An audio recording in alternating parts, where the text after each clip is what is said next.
তুমি যাইবা মসজিদে, এই পা গুলাতে তোরে দিছিল, সুস্থ থাকা অবস্থায় তুই মসজিদে গেলি না। এই সময়টা একদিন এমন একটা সময় আসবে রে বাবা, মরণের ঘাটের মধ্যে শুয়ে গেলে এই হাজার চেষ্টা কইরাও একটা কদম দেওয়ার মতো জমিন পাইবা না। মরণের ঘাটে হইরা গেলে এই জবান দিয়ে আল্লাহর নামটা ডাক দিবা, একটা ডাক দেওয়ার সময় পাইবা না। মরণের ডাকটা ময়রা দিলে এই কানটা দিয়া আল্লাহ ডাক শুনবা, একটা সেকেন্ডের সময় হবে না। এই জন্য সময় গেলে সাধন হবে না রে। এই জন্য বলছি এখন যৌবনকালের নামাজটা বড় কঠিন রে বাবা। এই যৌবনকালের নামাজটা যদি পড়েন, এই নামাজের দ্বারা দেখবেন বুড়াকালে নামাজ না পড়তে পারলেও যৌবনকালের নামাজগুলো বুড়াকালের কাফারা হয়ে যাবে। এ বন্ধুরে, আল্লাহ রাব্বুল আলামিন হাবিব বলেছেন হাশরের ময়দানে সাত প্রকারের মানুষে আমার আল্লাহ আরশে আজিমের নিচে ছায়া দিবে। এর মধ্যে এক প্রকার হলো যৌবনে যার ইবাদত বেশি।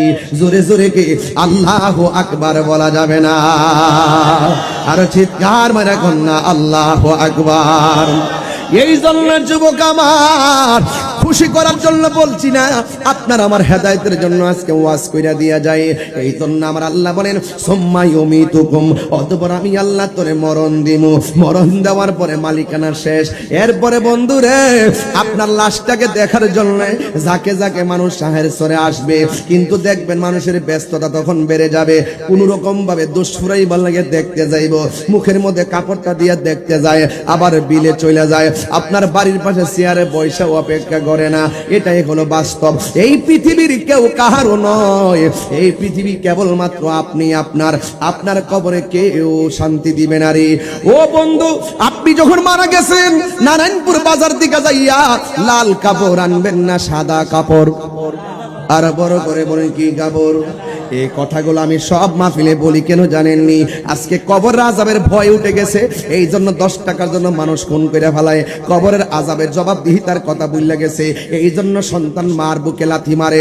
এই আজকে কবরের আযাবের জবাবদিহিতার কথা ভুলে গেছে, এই জন্য বড় ছোটকে স্নেহ করে না, ছোট বড়কে সম্মান করে না।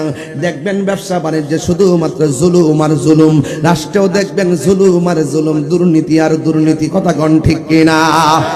বন্ধু দেখেন, মানুষ মারা গেলে এখানে শতকরা 90% পোলাপান মানুষ মারা গেলে কেমনে গোসলটা দেওয়াইতে হয় এই নিয়মটাও তারা জানে না।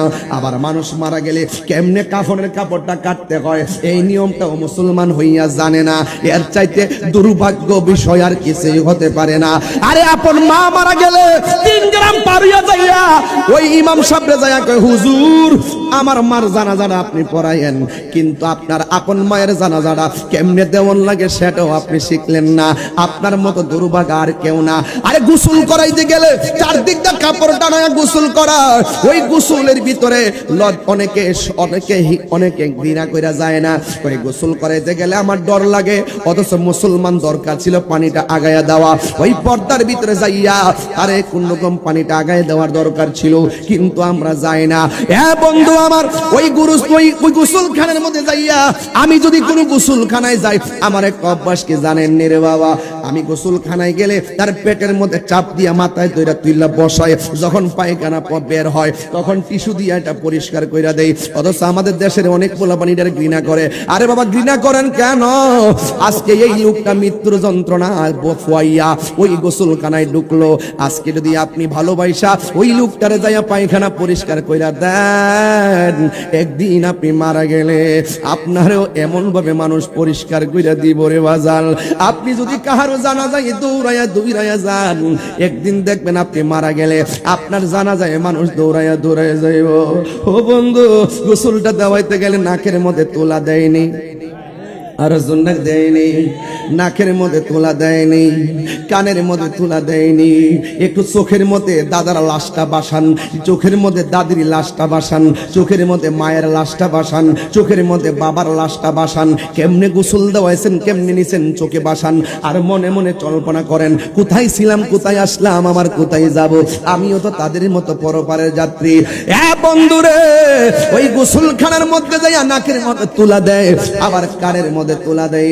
জিজ্ঞাসা করা হলো, বন্ধু কেন তুমি এমন ভাবে তোলা দিলা? তখন কি উত্তর দিয়ে জানেননি? কই আমরা পানি ডাইলা গোসল করামু, নাক দিয়া যদি ভিতরে পানি যায়, কান দিয়া যদি পানি যায়, অথচ নাক দিয়া পানি গেলে কোনো কিছু হয় না, কান দিয়া গেলেও কোনো কিছু হবে না, সে লড়তে পারে না, চড়তে পারে না, লাশ হয়ে পড়ে আছে। এরপর দুনিয়ার মানুষ কয় নাকের মধ্যে তুলা দিছি ভিতরে যেন পানি না যায়, কানের মধ্যে তুলা দিছি যেন কানের ভিতরে পানি না যায়। রে বাবা, এই জিগাইলাম কেন দিছে? কয় মায়া লাগে। কয় জানি না কেমনে কানের মধ্যে পানিটা ঢুকাইতাম, জানি না কেমনে নাকের মধ্যে পানি ঢুকাইতাম। দেখছেন নি কত মায়া। বেশি গরম পানি দেয় না, কই গরম লাগবো কত মায়া। বেশি ঠান্ডা পানি দেয় না, কই ঠান্ডা লাগবো কত মায়া। এই কুসুম গরম জল দিয়া তারে গোসল করা কত মায়া। আবার সুন্দর করে নতুন জামাটা পরা তুলবান দিয়া কি সুন্দর করে জামাটা ভরাইয়া দেয়, কত মায়া। পুরান কাপড় দেয় না, দামি কাপড় টাইন না দেয়, কত মায়া। মায়া রে মায়া। আবার দেখবেন সবাই আস্তে আস্তে কইরা লাস্টারে দইরা ওই খাটের মধ্যে শোয়া দেয়, কত মায়া। দেখবেন কোন মানুষ জীবনে যে কান্দের মধ্যে ভার নেই নাই, এই মানুষটাও লাশের খাটটা নেওয়ার জন্য পাগল হইয়া যায়। ওজন লাগার পরও কাদের মধ্যে লাশটা নেয়, কত মায়া। মায়া রে মায়া। জানাজার ময়দানে যাইয়া লাশটার সামনে রাইখা এমন ভাবে মানুষের কাছে কি সুন্দর করে মাপটাপ চাই, কত মায়া। হাদিস শরীফের মধ্যে ওই দিন আমার একজন প্রশ্ন করছে, কই হুজুর আপনি যে ওই দিন জানাজার নামাজের মধ্যে বললেন যে এই লোকটা কেমন ছিল, সবাই বলছে লোকটা ভালো ছিল। এই লোকটা কেমন ছিল? সবাই বলছে ভালো ছিল। এই লোকটা কেমন ছিল? সবাই বলছে ভালো ছিল। হুজুর আপনি যে বললেন কেমন ছিল, সবাই বলল ভালো ছিল, এটা দলিলের মধ্যে আসেনি? আছে মানে 100% আছে। হাদিসে মুতাওয়াতির মধ্যে আছে, বুখারী শরীফের মধ্যে আছে।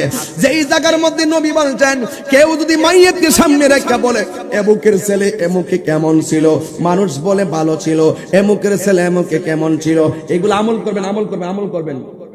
এই মুখের ছেলে এমকে কেমন ছিল, কয়ে ভালো ছিল, কয়ে ভালো ছিল।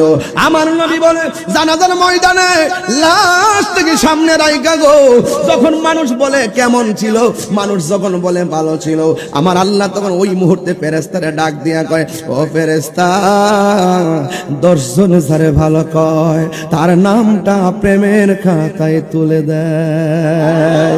আর জোরে জোরে গণলা সুবহানাল্লাহ। এই জন্য যুবক ও পৃথিবীর মানুষ শুই না যান, গাছতলায় বাঁশতলায় আমার ডানে বাঁশ আছে, বামে বাঁশ আছে রে। এই বাঁশ দেখলে মনটা চমক মেরা ওঠে, এই বাঁশ দেখে হৃদয়টা কাইপা ওঠে।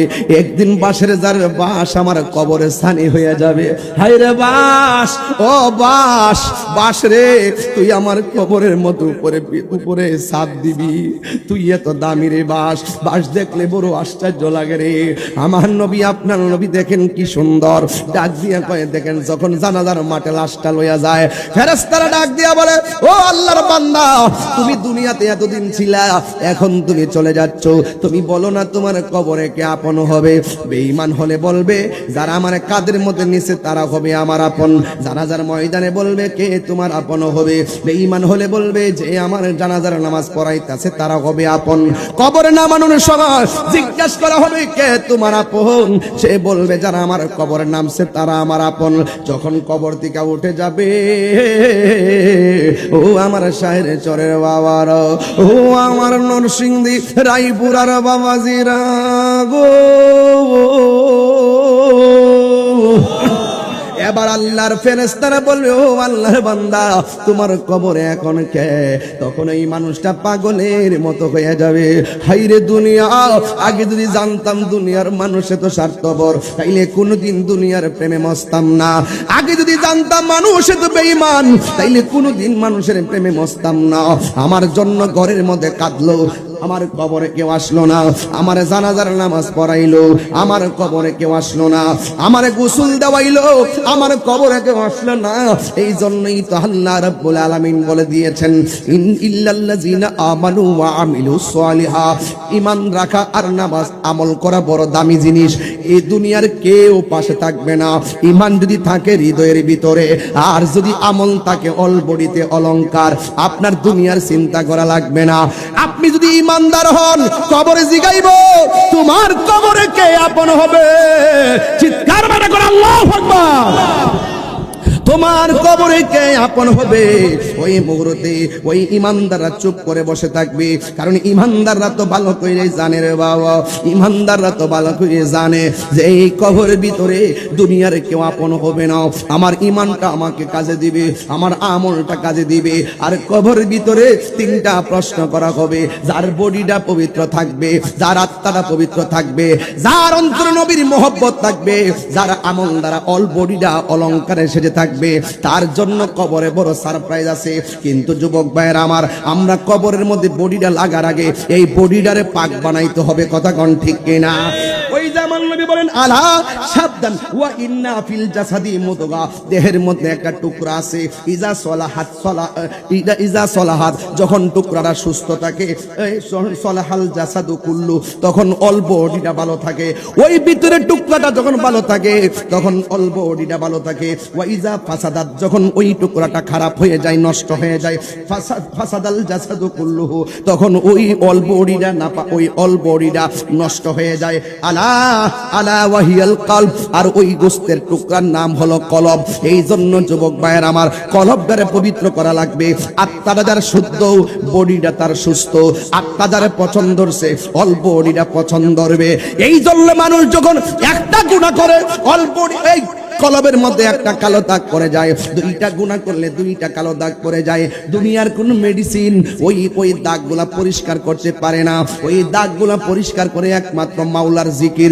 এই জন্য নামাজে মাওলার জিকির হয়, রোজায় মাওলার জিকির হয়। আমার নবী বলে, উম্মত, তোর মধ্যে 7টা গুণ যদি রাখতে পারস, তাইলে তোর জীবনটা ধন্য হয়ে যাবে। 1 নম্বর হলো নামাজের প্রতি যত্নশীল হতে হবে। আমার নবী, আপনার নবী বলেন, বেনামাজি হইয়া কবরে গেলে 3টা শাস্তি অবধারিত। 1 নম্বর শাস্তি হলো তোমার কবরটারে আল্লাহ ছোট করে দিবেন। এমন ছোট করে দিবি গো, একেবারে ডান পাশের হাড্ডি, আল্লাহু আকবার কর না কেন, ডান পাশের হাড্ডিগুলো বাম পাশের হাড্ডির ভিতরে ঢুকে যাইবো। বাম পাশের হাড্ডিগুলো বাম পাশে ঢুকে যাবে।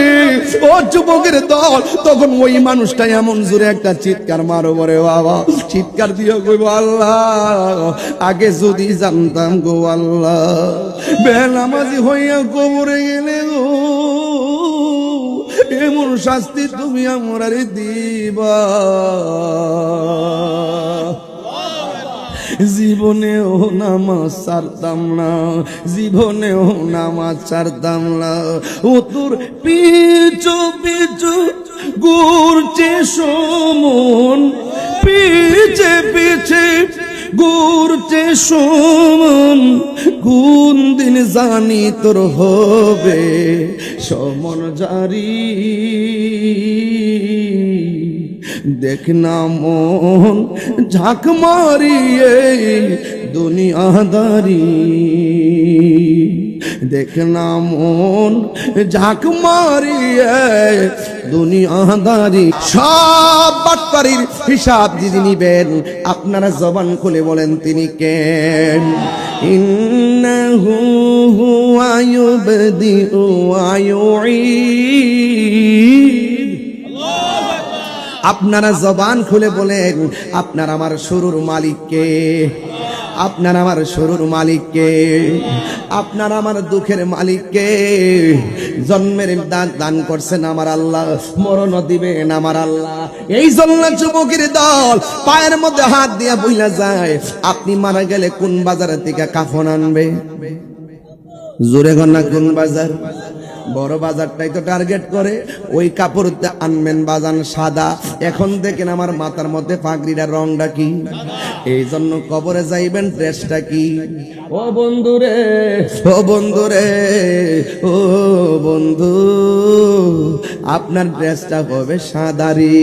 এত কাপড় আছে দুনিয়ার জমিনে, লাল কাপড়, নীল কাপড়, হলুদ কাপড়, কোন কাপড় দিয়ে আপনারে কাফন দেয় না। সাদা কাফন দিয়া কেন আপনারে শেষ বিদায়টা দেয়? আপনার পাঞ্জাবির মধ্যে কত পকেট, শার্টের মধ্যে কত পকেট, কিন্তু শেষ কাপড়টা কাফনের কাপড়ের মধ্যে কোনো ধরনের পকেট নাই। পুরুষ হইলে পুরুষ হইলে কাপড় হলো 3টা, মহিলা হইলে 5টা। আজ পর্যন্ত কোন মৌলবিধি কইল না পুরুষের কাপড় কেন 3টা, মহিলার কাপড় কেন 5টা। এই কথা দিয়ে কোনো মৌলবি কই না।